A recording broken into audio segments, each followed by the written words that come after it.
हवाई टिकटों के बढ़ते दामों पर सुप्रीम कोर्ट ने सख्त रुख अपनाया है। कोर्ट ने कहा कि एयर किरायों में संतुलन होना चाहिए और यात्रियों को राहत देने के लिए सरकार को कदम उठाने चाहिए। सुनवाई के दौरान सुप्रीम कोर्ट ने सवाल उठाया कि एक ही रूट पर अलग अलग एयरलाइंस के किराए में इतना बड़ा अंतर क्यों है। इस खबर पर दिल्ली से हमारे साथ हैं हमारे सहयोगी अमरीश पांडे। बताइए अमरीश, सुप्रीम कोर्ट ने और क्या कुछ कहा?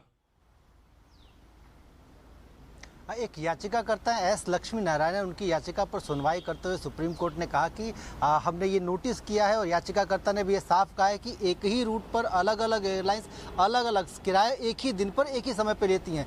कई बार तो ऐसा भी देखने को मिला है कि कुछ विशेष रूट पर त्योहारों के समय या फिर हाई डिमांड के समय किराया बढ़ता है और जो डिफरेंस वो बहुत ज़्यादा होता है, यानी कि जो खर्च है उससे कई गुना ज़्यादा वो किराए में वसूल होते। तो इसका क्या कोई सिस्टम है या नहीं, सरकार से ये सवाल पूछा था। हालांकि सॉलिसिटर जनरल ने ये कहा कि सरकार ने एक भारतीय वायुयान अधिनियम 2025 बनाया है और उसके तहत नए नियम बनाए जा रहे हैं। उन नए नियमों के आने के बाद किरायों को एक रेंज बाउंड रखने में मदद मिलेगी। साथ ही इस तरह की जो बढ़ोतरी अचानक होती है या फिर टाइम बाउंड होती है उस पर भी नियंत्रण रखने में मदद मिलेगी। सुप्रीम कोर्ट ने यह भी कहा कि यह भी नोट किया जाता है कि जितनी भी एयरलाइंस थी उन्होंने यात्रियों को जो सुविधाएं दी जा रही थी उसमें कॉस्ट कटिंग के नाम पे बहुत सारी कमियां की हैं। मसलन पहले जो ज्यादा वजन लेकर आप यात्रा कर सकते थे उस वजन को घटा दिया गया है। केबिन में जो सामान आप लेके जा सकते थे उसको घटाया है। बावजूद इसके यात्रियों को उस डिफरेंस का कोई भी मुनाफा नहीं मिल रहा, कोई भी लाभ नहीं मिल रहा। लिहाजा इसके लिए जरूरी है कि सरकार कोई ना कोई सिस्टम बनाए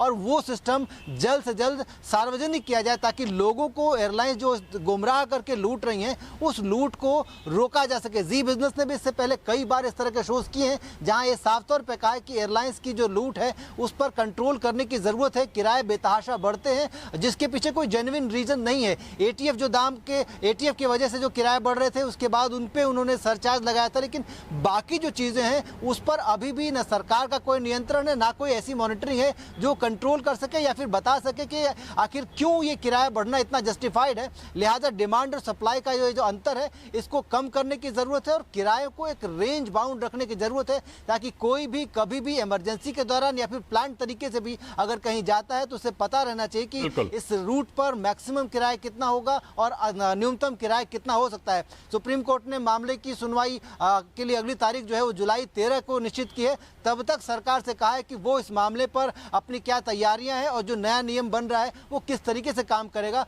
उसकी डिटेल रिपोर्ट लेकर आए। तो 13 जुलाई को ये देखना जरूरी होगा कि किस तरीके से ये सारा सिस्टम आगे बढ़ता है और किस तरह से यात्रियों को राहत देने वाली बात सुप्रीम कोर्ट से निकल के आती है ताकि हवाई यात्री जो है लूट न सकें। जी, इस पर सरकार ने कोई आधिकारिक बयान जारी किया है क्या अमरीश? सरकार की तरफ से सॉलिसिटर जनरल ने कोर्ट को अपडेट किया है कि सरकार ने जो वायुयान अधिनियम 2025 बनाया था उसके तहत किरायों की मॉनिटरिंग और किरायों को कैसे रेंज बाउंड रखना है, क्या सिस्टम होगा पूरी मॉनिटरिंग का, एक पूरा पोर्टल बनाया जाएगा। पोर्टल के जरिए मॉनिटरिंग की जाएगी और कंपेयर किया जाएगा year on year, month on month और त्यौहार से त्यौहार तक की जो डिफरेंसेस हैं। इसके अलावा समर शेड्यूल, विंटर शेड्यूल, साथ साथ त्योहारों के समय में जो विशेष कुछ दिनों में जो बढ़ोतरी होती है इसको भी कंपेयर किया जाएगा और उसके हिसाब से एक रेंज तय की जाएगी ताकि एयरलाइंस पर भी कोई ज्यादा दबाव न पड़े और हवाई यात्रियों के लिए भी एक रेंज फिक्स हो जाए ताकि उससे अधिक किराया नहीं हो सकता। इस बात का कम से कम उनको एक भान हो, एक इल्म पहले से हो। इस तरह का एक अपडेट दिया है और 13 जुलाई को जब सुनवाई होगी तब सुप्रीम कोर्ट में सरकार की तरफ से शायद हलफनामा दायर करके सॉलिसिटर जनरल या फिर सरकार की तरफ से कोई पक्ष आएगा। लेकिन तब तक सरकार की तरफ से ये जो आश्वासन सुप्रीम कोर्ट को दिया गया है ये ही अपने आप में एक राहत की बात बताती है कि सरकार किरायों को रेंज बाउंड रखने के लिए कुछ काम कर रही है, भले ही वो सुप्रीम कोर्ट की फटकार के बाद आए हो। जी बिल्कुल, बहुत शुक्रिया करेंगे अमरीश आपका इस खबर पर हमारे साथ जुड़ने के लिए।